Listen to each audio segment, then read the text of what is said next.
no terceiro bimestre. Esse terceiro bimestre nós vamos estudar gráficos, tabelas e enquetes. Ou seja, a gente vai estudar a leitura e interpretação de gráficos, tabelas e enquetes. E quando a gente vê assim a interpretação, a gente pensa assim, nossa, é muito fácil. Dizem isso na cabeça, é muito fácil. Porém, a interpretação envolve muitas coisas.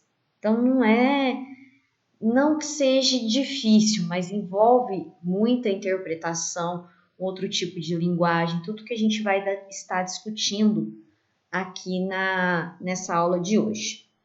Vamos lá. Aqui eu trouxe para vocês um gráfico atual da evolução da taxa do desemprego no Brasil. A fonte é do IBGE. Aí nós temos aqui o índice do trimestre em porcentagem. Então, aqui em março, fevereiro de 2019, julho de 2019, vai até 2020, dezembro, janeiro, fevereiro, março, abril de 2020. Aqui já estava alto o índice de desemprego. Isso em abril. Imagina nos dias atuais, com a questão da pandemia, comércio fechado, todos esses problemas que nós estamos passando. Então, um gráfico, ele tem a função de mostrar para a gente dados matemáticos, porque envolve uma linguagem matemática, a respeito de problemas atuais, ou problemas, ou itens que passam para a gente alguma informação boa, mas tudo de dados atuais. Já a enquete, ela é lançada, não sei se vocês já responderam, para você responder o que você pensa a respeito de alguma coisa. Aqui eu coloquei um exemplo de uma que está mais presente no nosso cotidiano. Quando você pede alguma coisa pelo iFood, você compra alguma coisa pela internet. Então, vem sempre uma enquete para você responder. De forma geral, quão satisfeito ou insatisfeito está com o serviço prestado pela nossa empresa. Extremamente satisfeito, moderadamente satisfeito, pouco satisfeito, nem satisfeito, nem insatisfeito. Pouco insatisfeito, moderadamente insatisfeito, extremamente insatisfeito. Então, aqui a pessoa vai lá e clica e eles vão vendo um gráfico para eles fazerem uma autoanálise do trabalho que eles estão desenvolvendo. Na apostila tem uma pergunta: meninos e meninas devem estudar separados? A discussão ganha força com novas pesquisas que comprovam a diferença neurológica entre os sexos. Olha aí, diferença neurológica. Então, tem pessoas que acham que sim, tem pessoas que acham que não. Vamos ver o que está falando aí no texto. Há dois campos entre os defensores da educação separada de meninos e meninas.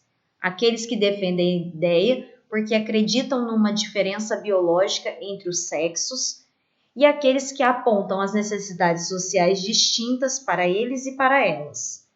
Leonard Sachs, médico americano que se tornou advogado da causa, disse ao New York Times que meninos não escutam tão bem quanto as meninas, o que exigiria um tom de voz diferente do professor. Os garotos têm sistema visual mais afeito a perceber ações.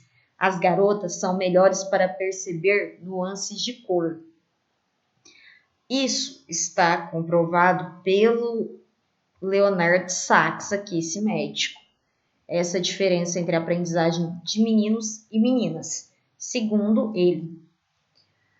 Aí, a pessoa que acha que não vai usar outro repertório para comprovar o que ela está dizendo.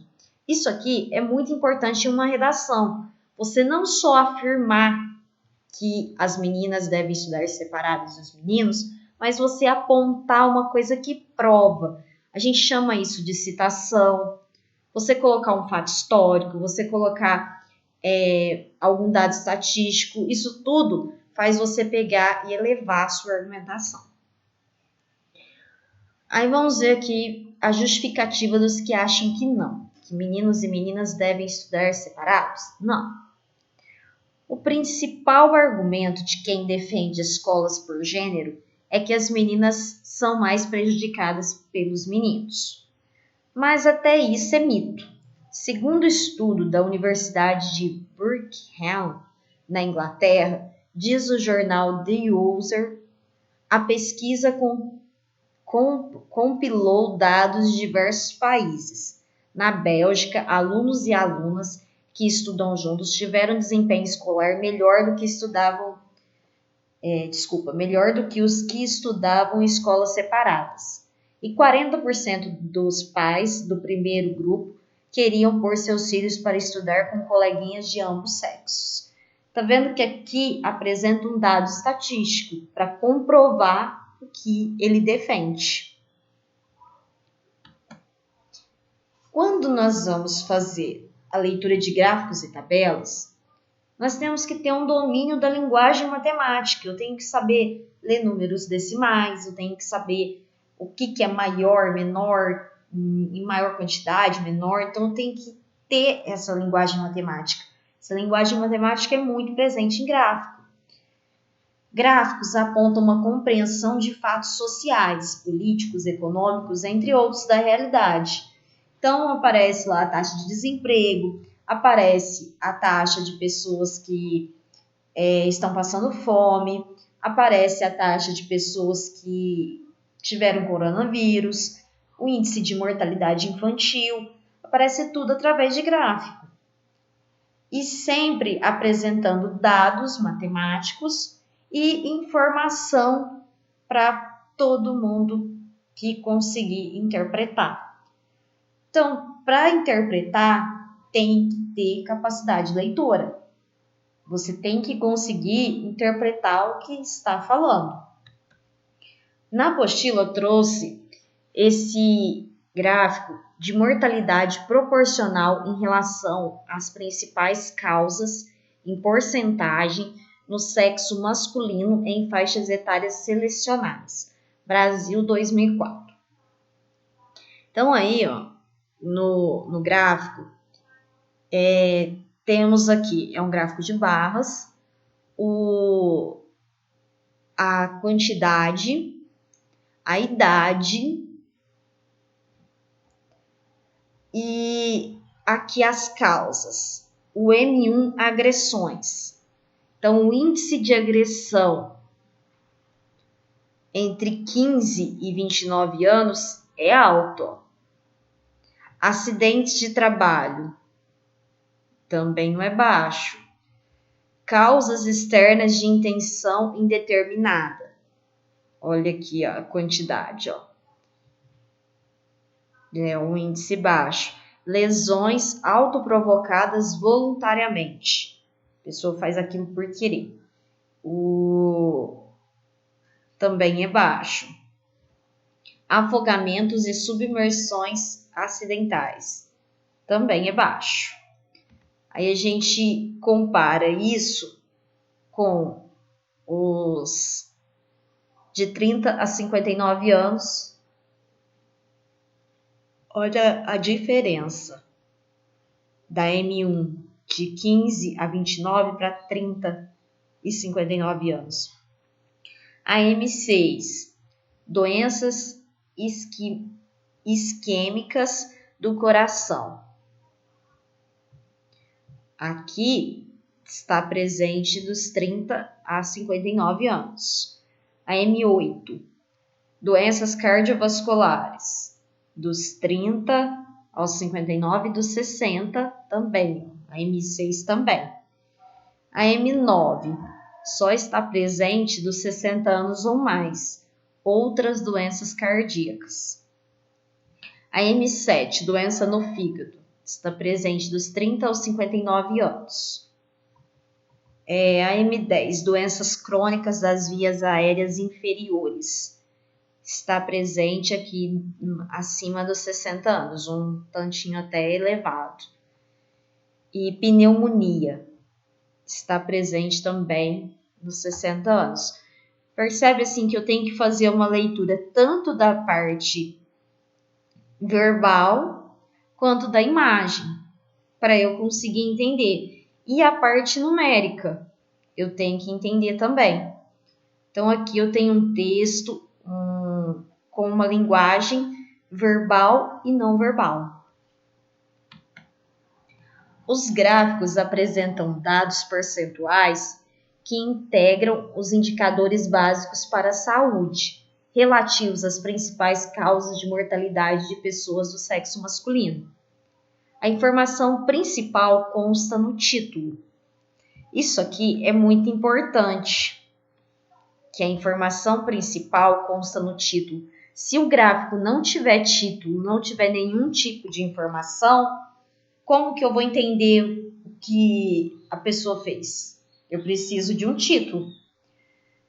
Sabe-se então que ele relaciona alguns tipos de doenças que são causa da mortalidade em determinadas faixas etárias da população masculina.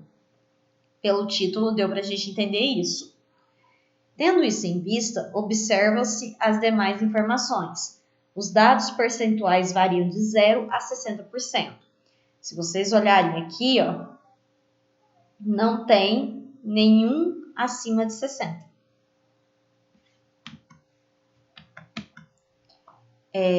As causas de mortalidade são externas e também as doenças dos aparelhos respiratório, circulatório e digestivo. Além disso, outras informações são inferidas. As faixas etárias equivalem à juventude, à idade adulta e à velhice. Então, você, lendo esse gráfico, você vai observar esses fatores aqui, ó. Em seguida, na leitura do gráfico, o leitor interpreta as principais informações ali presentes por meio de uma paráfrase. Então, eu vou pegar, vou ler o gráfico, interpretar e vou escrever com as minhas palavras. Por eu escrever com as minhas palavras, eu estou fazendo uma paráfrase. Quando a gente faz uma paráfrase de um texto, a gente lê o texto, um texto só verbal. A gente lê o texto e escreve com as nossas palavras. Quando a gente faz uma paráfrase de um gráfico, a gente vai ler o gráfico, analisar ele todo e escrever com as nossas palavras em formato de parágrafo. Assim, ele percebe as causas externas como responsáveis principais pela mortalidade dos jovens e que elas não aparecem na faixa dos homens acima de 60 anos, em que as doenças do aparelho circulatório se revelam como a causa básica da mortalidade.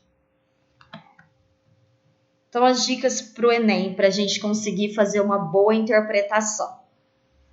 Primeiro, analisar a própria operação de ler. A gente tem que ler, mas ler com um campo amplo, responsabilizando sobre tudo, todas as informações que estão ali. Então, a primeira coisa, eu vou identificar e selecionar informações centrais e periféricas. Informações centrais são as mais importantes, periféricas aquelas que são menos importantes. Vou ver todas as informações, temas, assuntos e o contexto em que se insere. Vou dar um exemplo, aquele primeiro gráfico que nós vimos a respeito do desemprego. Qual o contexto que se insere nisso? A nossa pandemia.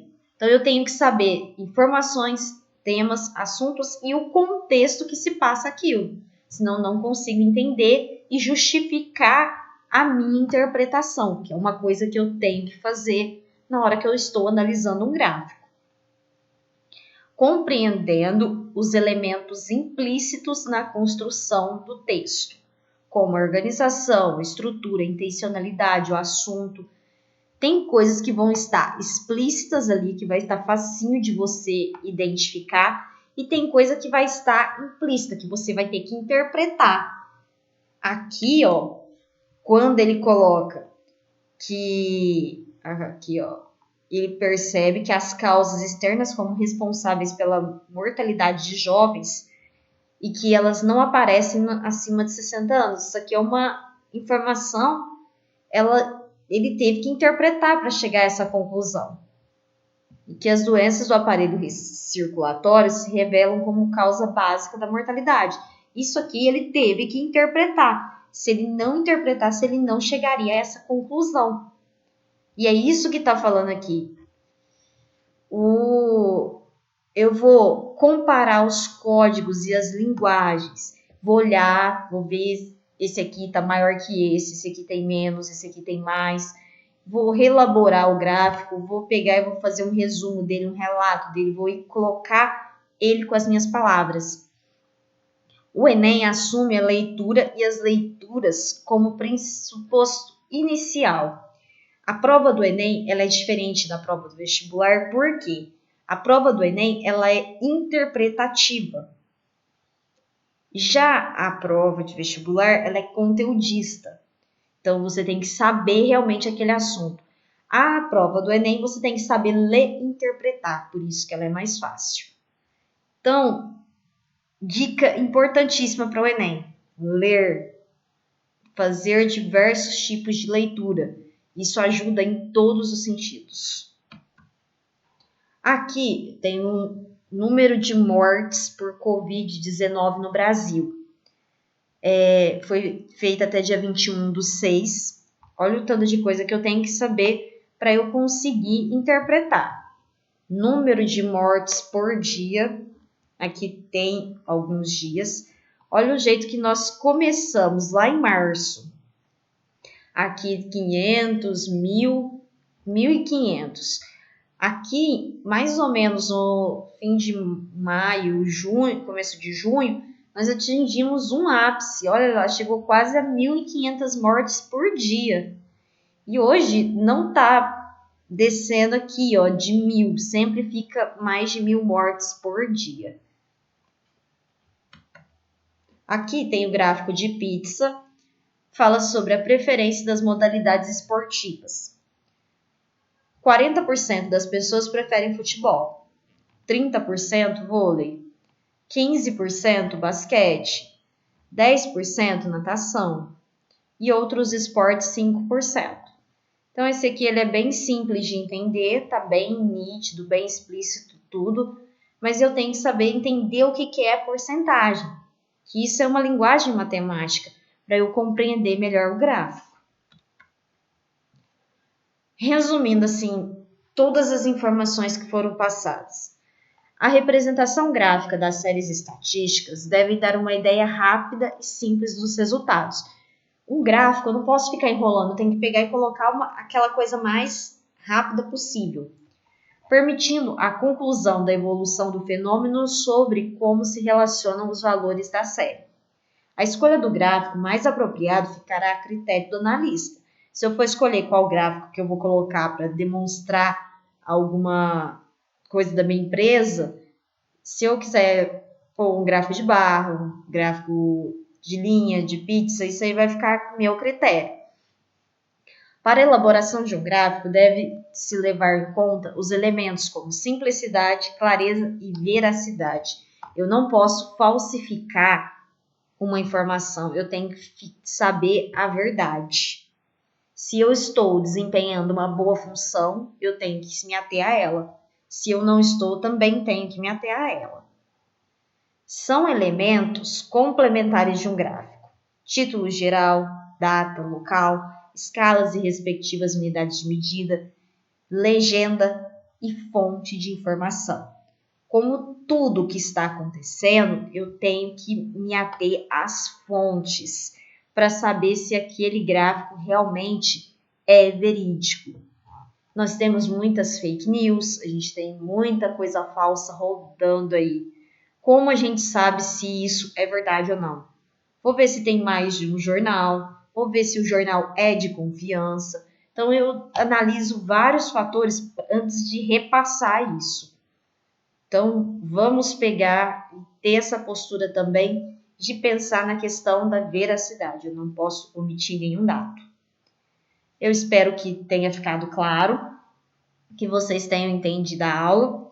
E qualquer dúvida, eu estou disponível tanto no Google Classroom para esclarecimento, quanto também no WhatsApp particular. Bons estudos e até a próxima aula!